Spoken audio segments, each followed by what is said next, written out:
Rule के मुताबिक हम लोग का आज का टारगेट है मॉक टेस्ट करना। मॉक टेस्ट में आप लोगों को 3 क्वेश्चन पूछे जाएंगे, 3 क्वेश्चन, ओनली 3 क्वेश्चन, 3 का सही से जवाब देना है। प्रत्येक क्वेश्चन के लिए 3 नंबर निर्धारित होंगे। जितना अच्छा से एक्सप्लेन कीजिएगा उतना फुल में फुल मार्क्स, कम एक्सप्लेन कीजिएगा तो कम नंबर दिए जाएंगे। अब खुद आप डिसाइड कर लीजिएगा। चलिए, आपका पहला क्वेश्चन है, प्रकाश के परावर्तन के कितने नियम होते हैं बताइए। प्रकाश के परावर्तन के 2 नियम होते हैं। पहला, आपतित किरण, परावर्तित किरण एवं आपतन बिंदु पर डाला गया लंब तीनों एक ही तल में होता है। एवं दूसरा, आपतन कोण एवं परावर्तन कोण आपस में बराबर होते हैं। इन्होंने बताया है प्रकाश के परावर्तन के 2 नियम होते हैं। आपतित किरण, परावर्तित किरण और आपतन बिंदु पर डाला गया लंब तीनों एक ही तल में होते हैं। आपतन कोण और परावर्तन कोण आपस में बराबर होते हैं। क्या ये सही जवाब है? हाँ बताइए, कंफर्म है? चलिए, इन्होंने अपना कंफर्मेशन दे दिया कि यही सही जवाब है, इसलिए इनको दिया जाता है 3 में 3 नंबर। जोरदार तालियों से स्वागत कीजिए पहले कंटेंट्स के और पहले क्वेश्चन के लिए। चलिए, बहुत अच्छा। अगला क्वेश्चन है, कौन सा ऐसा दर्पण है, कौन सा ऐसा दर्पण है जो वस्तु का बड़ा भी प्रतिबिंब बनाता है और छोटा भी प्रतिबिंब बनाता है? वह वस्तु का बड़ा और छोटा प्रतिबिंब बनाता है। केवल नाम बताना है। अवतल दर्पण है। इन्होंने बताया है कि अवतल दर्पण है जो वस्तु का बड़ा भी प्रतिबिंब बनाता है और छोटा भी प्रतिबिंब बनाता है। कंफर्म है? कंफर्म है। तो ये आपका क्वेश्चन बिल्कुल सही है और सही के लिए दिया जाता है फिर आपको 3 नंबर। चलिए, अगला क्वेश्चन आपसे पूछ रहा हूं कि अवतल दर्पण वस्तु का बड़ा प्रतिबिंब बनाता है, इसके लिए क्या शर्त है? वस्तु को कहां रखी जाए कि अवतल दर्पण वस्तु का बड़ा और सीधा प्रतिबिंब बनाए? बड़ा और सीधा प्रतिबिंब बनाए। वस्तु की स्थिति बताना। यस, वस्तु की स्थिति बताना है। वस्तु को F और P के बीच रखेंगे। F बोले तो मुख्य फोकस और P ध्रुव, दर्पण का ध्रुव। इन्होंने बताया है कि वस्तु को मुख्य फोकस और ध्रुव के बीच रखने पर वस्तु का काल्पनिक और सीधा और बड़ा प्रतिबिंब बनता है, जो बिल्कुल सही है और इसके लिए 3 नंबर दिया जाता है। बहुत अच्छा। इन्होंने 3 क्वेश्चन पूछा गया इनसे और 3 का 3 सही जवाब दिए फुल्ली कॉन्फिडेंस के साथ। पहली बार आए और फुल्ली कॉन्फिडेंस के साथ पूरा में पूरा नंबर दिए। बहुत अच्छा लगा और फुल में फुल मार्क्स एकत्रित किए। पहला मॉक टेस्ट में 9 नंबर में 9 नंबर एकत्रित किए। चूंकि क्वेश्चनों की संख्या कम है, क्योंकि हमारे पास समय भी कम है और कंटेंट्स बहुत ज़्यादा है, हमारे पास पार्टिसिपेंट भी बहुत ज़्यादा है, इसीलिए इनसे 3 ही क्वेश्चन पूछा जाए। बहुत अच्छा जवाब दिया, बहुत बहुत शुक्रिया आपका। चलिए, अब अगले कंटेंट से मिलते हैं हम लोग। हमारे नेक्स्ट पार्टिसिपेंट, आज के मॉक टेस्ट के अगले पार्टिसिपेंट, थोड़ा सा इधर घूम जाए कैमरा की तरफ। अगले पार्टिसिपेंट हैं जिनका नाम इन्हीं के मुंह से सुनते हैं, सबू प्रवीण। इनका नाम है सबू प्रवीण और ये माइक ले लीजिए। और आपको बताना है कि हमारे नेत्र में एक लेंस होता है। डर नहीं है क्या? डर के आगे जीत है। किसी ने कहा है डर जरूरी है। अगर डर से, देखिए 2 तरीके से काम होता है, शौक से और डर से। तो सबू प्रवीण ये बताएंगी, मानव नेत्र में एक लेंस लगा होता है। डरो मत, डरने की जरूरत नहीं है, थोड़ा थोड़ा डरना, ज्यादा मत डरो। मानव नेत्र में जो लेंस होता है, जैविक लेंस, वह कौन सा लेंस होता है? मानव नेत्र में जो लेंस होता है वह उत्तल लेंस होता है। वैसे भी डर रही है, इसको मैं डराऊंगा नहीं। और उत्तल लेंस होता है, जिसके लिए इनको दिया जा रहा है 3 में 3 नंबर। जोरदार तालियां, क्या अच्छा बात है। देखिए,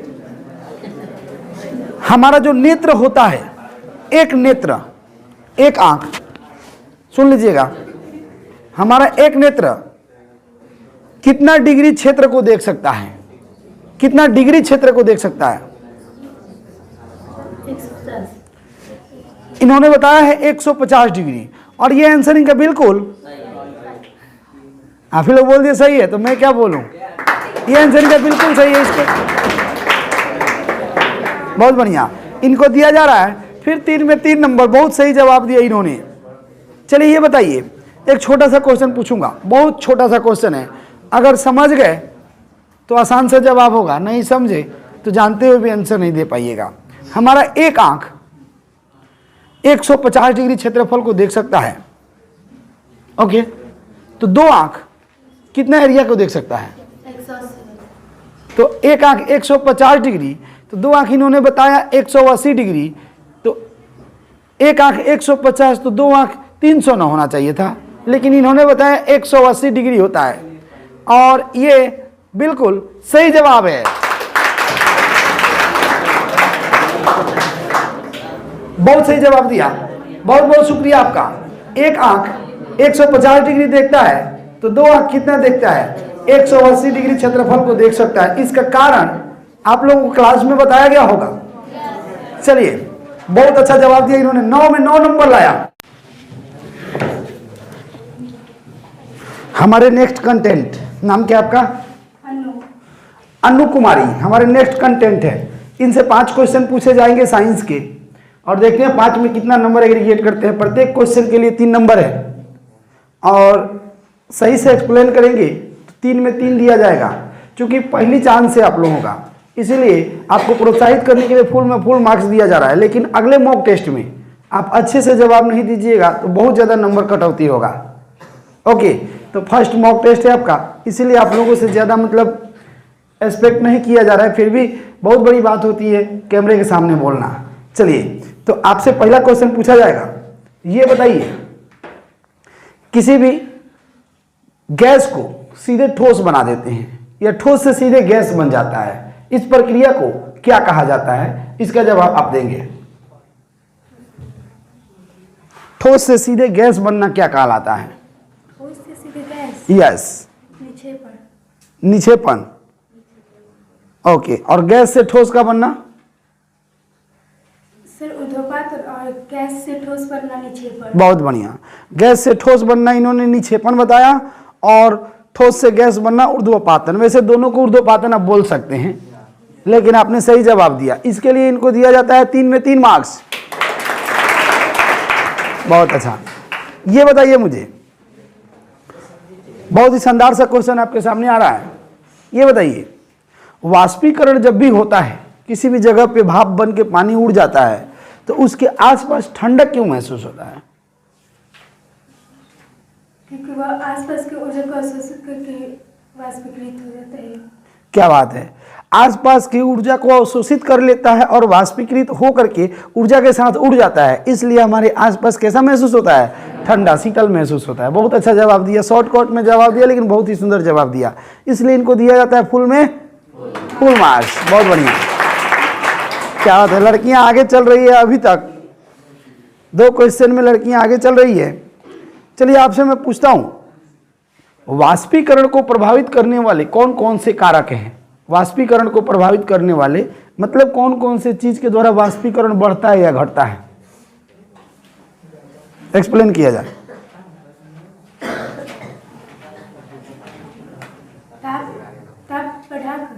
ताप बढ़ाने पर वाष्पीकरण क्या होता है?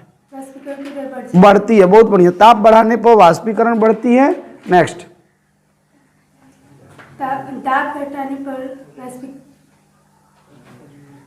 वायु की गति बढ़ाने पर वाष्पीकरण की दर बढ़ती है। बहुत बढ़िया, वायु की गति बढ़ाने पर, यानी हवाएं तेज चलती है तो भाप जल्दी बनता है। सही बात है, यस। चलिए नेक्स्ट बताइए,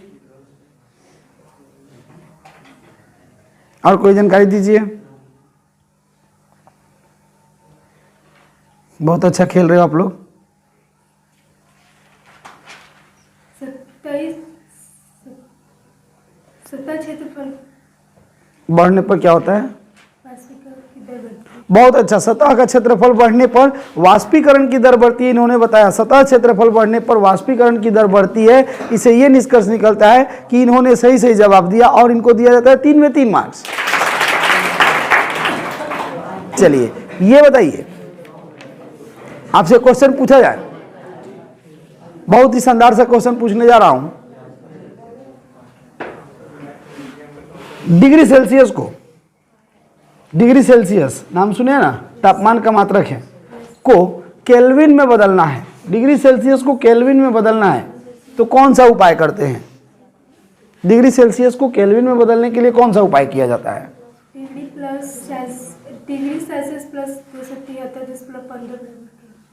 273.15 यानी कि डिग्री सेल्सियस में 273.15 लगभग 273 जोड़ देने पे केल्विन बदल जाता है। सही जवाब है? क्या बात है, बहुत बढ़िया जवाब दिया आपने, और इसके लिए आपको दिया जाता है 3 मार्क्स। चलिए अब आखिरी क्वेश्चन आपका है जो आपको फुल में फुल मार्क्स दिला सकता है। आखिरी क्वेश्चन बहुत ही शानदार सा क्वेश्चन है, बहुत आसान है। अगर आप पढ़े हैं तो आपके लिए बहुत आसान है, नहीं पढ़े हैं तो आसान क्वेश्चन भी भारी लगता है। तो चलिए आपसे आखिरी क्वेश्चन पूछने जा रहा हूं। तापमान, तापमान का एसआई मात्रक क्या होता है? तापमान कैसे मत yes, kelvin. Kelvin. Kelvin SI मात्रक होता है, सुनिश्चित है? चलिए इन्होंने कह दिया कि हम सुनिश्चित है तापमान का एसआई मात्रक केल्विन होता है, और तापमान का एसआई मात्रक वास्तव में केल्विन ही होता है। बहुत अच्छा जवाब दिया इन्होंने, बहुत बढ़िया, क्या बात है। आपको मिला फुल में फुल मार्क्स। फुल में फुल मार्क्स के लिए जोरदार तालियां हो जाए। बताइए। स्वीटी तिवारी। जिसका नाम है स्वीटी कुमारी। स्वीटी कुमारी से मैं क्वेश्चन पूछने जा रहा हूं। ओके, सबसे पहला क्वेश्चन स्वीटी से ये रहेगा मेरा। स्वीटी काफी कॉन्फिडेंट दिख रहे हैं, ये बताइए पदार्थ के कणों के अभिलाक्षणिक गुण कौन कौन से हैं, ये आपको बताने हैं। क्वेश्चन समझ में आया? पदार्थ के कणों के अभिलाक्षणिक गुण कौन कौन से होते हैं? ये अत्यंत सूक्ष्म होते हैं, इनके बीच रिक्त स्थान पाया जाता है, बहुत बढ़िया। ये एक दूसरे को आकर्षित करते हैं। पदार्थ के कण अत्यंत सूक्ष्म होते हैं, ये एक दूसरे को आकर्षित करते हैं, और इनके बीच रिक्त स्थान पाया जाता है। और कुछ? बहुत बढ़िया। और कुछ भी बता सकते हैं अगर आपकी इच्छा हो तो। चलिए बहुत अच्छा जवाब दिया इन्होंने। इसके लिए मैं इनको 3 में 3 नंबर देने की कोशिश करता हूं। कोशिश क्या करता हूं, दे ही देता हूं। तो आपने एग्रीगेट किया 3 में 3 मार्क्स। चलिए इसके बाद आपसे अगला क्वेश्चन मैं पूछने जा रहा हूं।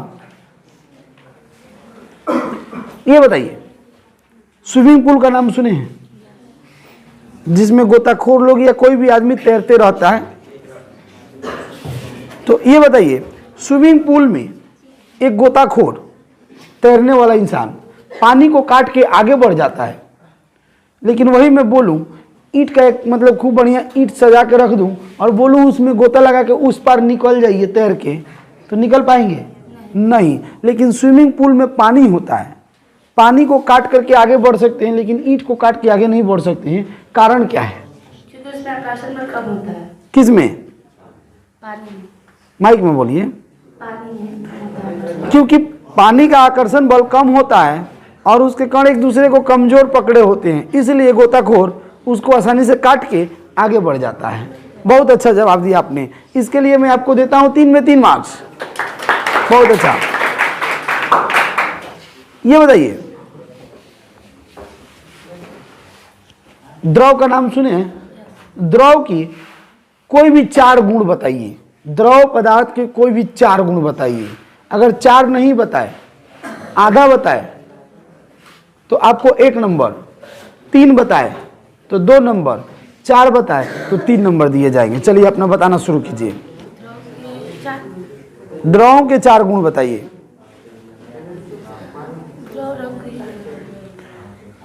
माइक में बोला जाए। द्रव कई प्रकार के होते हैं। द्रव के गुण बताने हैं, 4 गुण बताने हैं द्रव के कोई भी। जिस तरह ठोस के गुण होते हैं उसी तरह द्रव के भी गुण होते हैं, उसी तरह गैस के भी होते हैं। आपको द्रव वाला गुण बताना है। क्या बोले? नहीं पता है। बहुत अच्छा, इन्होंने बताया कि हमको नहीं पता है। द्रव के 4 गुण हमको नहीं पता है। बहुत ही अच्छा जवाब दिया। नहीं पता है तो नहीं पता है, लेकिन अगली बार ये जवाब मैं नहीं सुनना चाहता हूं कि हमको नहीं पता है। कोई भी क्वेश्चन पूछा जाए तो मुझे आता है या मैं बताने की कोशिश करता हूं या करती हूं। तो आपने कोशिश तो करना चाहिए था, और आपने डायरेक्ट बोल दिया कि हमको नहीं पता है। तो कोशिश करो, गलती सही कुछ भी तो बताने की कोशिश करो। चलिए बताइए द्रव के 4 गुण। अभी आपका लाइफलाइन बचा हुआ है।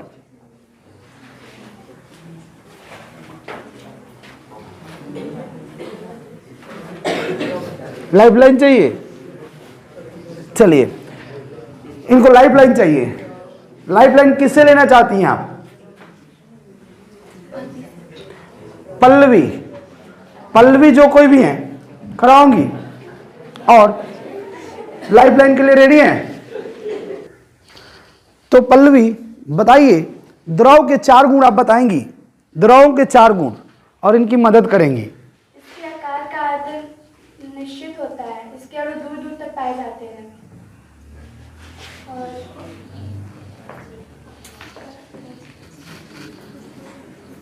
इसकी संपीड़ितता अधिक होती है।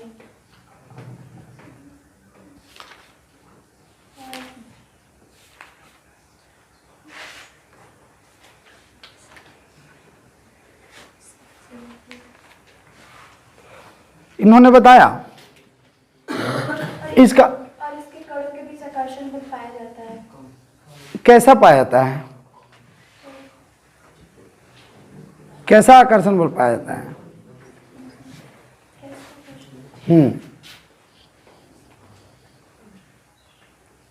चलिए, इन्होंने बताया है कि द्रव का आकार निश्चित और आयतन निश्चित होता है। दूसरा बताया इसकी संपीड़ितता अधिक होती है, तुलना नहीं किया कुछ, लेकिन अधिक होती है। किससे अधिक होती है? तो ठोस से अधिक होती है। इसके बाद आपने बताया इनके बीच का आकर्षण बल कम होता है, ठोस की तुलना में कम होता है। और चौथा बताया इन्होंने कि इनके कण दूर दूर पाए जाते हैं। इनके कण जो होते हैं वह दूर दूर स्थित होते हैं। बहुत अच्छा जवाब दिया आपने, बहुत अच्छा जवाब दिया आपने। इनके कण दूर दूर होते हैं, इनके कणों के बीच आकर्षण बल थोड़ा कम होता है ठोस की तुलना में, और इनके कण जो होते हैं दूर दूर होते हैं, और इनके जो संपीड़ितता होती है वो ठोस की तुलना में अधिक होती है, और इनके आकार अनिश्चित, आयतन निश्चित होता है। ये बताया आपने 4 लाइन। बहुत अच्छा जवाब दिया। इसके लिए आपको 3 नंबर दिया जाता है। क्या आप अपने नंबर से संतुष्ट हैं? अपने नंबर से संतुष्ट नहीं है, क्योंकि जब खुद जवाब देंगी तब अपने नंबर से संतुष्ट होंगी। ये तो नंबर तो मिल गए इनको, लेकिन दूसरे किसी के द्वारा मिला, जो अच्छा तो नहीं रहता है। खुद अपना तैयारी कीजिए आगे, लेकिन अब जो भी हुआ नियम है तो नियम के अनुसार चलना पड़ेगा। अब नहीं आता है तो दूसरे से मदद लेना पड़ेगा। तो आगे आप कोशिश कीजिए कि मुझे किसी से मदद नहीं लेना पड़े, बल्कि मैं किसी और का मदद करूं। और चलिए अगला क्वेश्चन आप लोग समझेंगे, सुनेंगे। ये बताइए,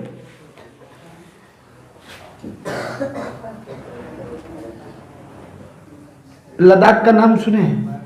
लद्दाख, जहाँ हमेशा बर्फबारी होते रहता है, या जहाँ भी बर्फ गिरते रहता है। कहते हो कि 5 फीट बर्फ गिरा, 10 फीट बर्फ गिरा, होता है ना ऐसा? न्यूज में सुनने को मिलता है। इतना बर्फ गिरता है, 5 फीट 10 फीट ऊपर तक बर्फ की परत जम गई है, और जब धूप निकलता है तो वो पानी बनेगा, और पानी बनेगा तो 5 फीट ऊपर बर्फ पानी बनेगा तो पूरा वहाँ आसपास बाढ़ आ जाएगा। लेकिन कभी ऐसा नहीं होता है। तो फिर वो बर्फ गया कहाँ? बर्फ पानी नहीं बना तो हुआ क्या उसका? और वो क्या था? वो बर्फ नहीं था तो था क्या? इसका जवाब आप देंगे। क्योंकि वो शुष्क बर्फ था। क्योंकि वह शुष्क बर्फ था। और शुष्क बर्फ होता क्या है? उसमें पानी की मात्रा कम होता है। उसमें पानी की मात्रा कम, यानी कि नहीं के बराबर होती है। बहुत अच्छा। इसीलिए वह क्या हुआ? वहाँ पे बाढ़ नहीं आता है। बाढ़ नहीं आता है। तो आखिर बर्फ गया कहाँ?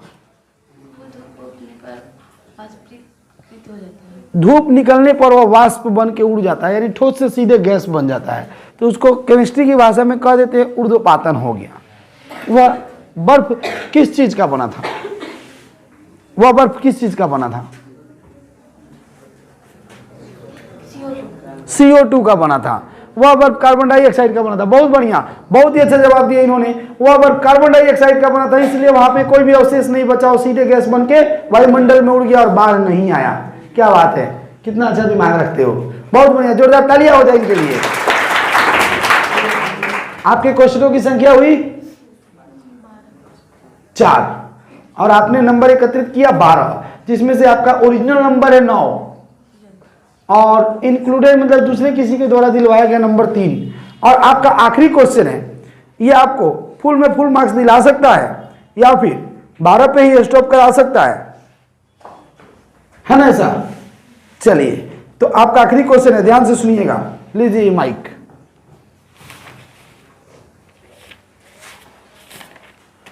जल का हिमांक और क्वथनांक बताना है। जल कितना डिग्री पे बर्फ बनता है और कितना डिग्री पर गैस बनता है यानी भाप बनता है, ये आपको बताना है। दोनों एक्सप्लेन करके बताइए। 100 डिग्री सेल्सियस पर गैस बनता है, वाष्प बताया इन्होंने, 100 डिग्री पे गैस बनता है और 0 डिग्री सेल्सियस पर बर्फ बनता है। और 0 डिग्री सी पर सेल्सियस पर कोई भी द्रव यानी कोई भी नहीं, जल क्या बन जाता है? ठोस बन जाता है। क्या इनका जवाब सही है? आपका जवाब बिल्कुल सही है और आपको मिलते हैं फुल में फुल मार्क्स। जोरदार तालियां। बहुत अच्छा हिम्मत करके इन्होंने आया और बहुत ही अच्छा नंबर इन्होंने कमाया। चलिए, बहुत बहुत शुक्रिया आपका। हमारे नेक्स्ट पार्टिसिपेंट का नाम है आलोक कुमार। मिस्टर आलोक कुमार जी, आपसे क्वेश्चन पूछा जाए? कोई भी क्वेश्चन पूछा जा सकता है, कहीं से भी पूछा जा सकता है। Are you able to answer? Got it. चलिए माइक लीजिए।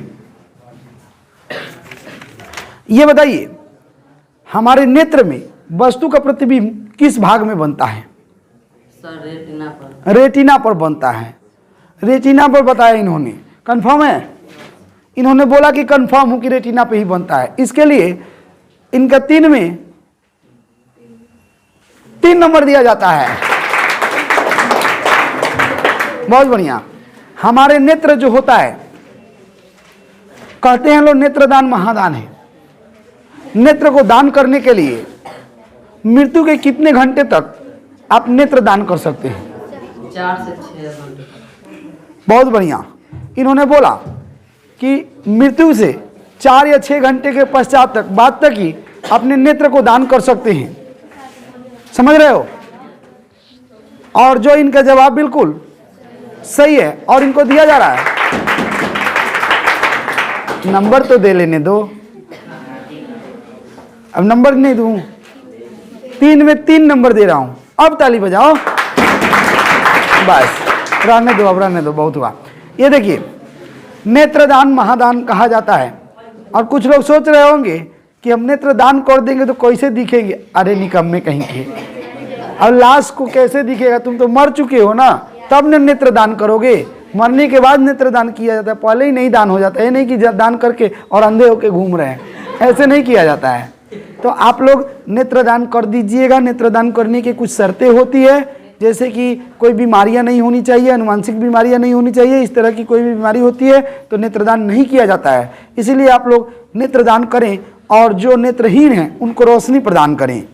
चलिए आगे बढ़ते हैं और आगे आपसे क्वेश्चन पूछ रहा हूँ, समंजन क्षमता किसे कहते हैं? नेत्र की समंजन क्षमता क्या होती है? नेत्र की फोकस दूरी को नियंत्रित करना समंजन क्षमता कहलाता है। इन्होंने बताया है नेत्र की फोकस दूरी को नियंत्रित करना समंजन क्षमता कहलाता है। नेत्र में जो लेंस होता है उसकी फोकस दूरी को नियंत्रित करना समंजन क्षमता कहलाता है, जो बिल्कुल सही जवाब है और इसके लिए दिया जाता है 3 नंबर। बहुत बढ़िया, आपके क्वेश्चन पूरा हो गए? ठीक है, बहुत बहुत शुक्रिया आपका, बहुत ही अच्छा जवाब दिया। इन्होंने 9 में 9 नंबर एग्रीगेट किया, इसके लिए एक बार जोरदार तालियां हो जाए।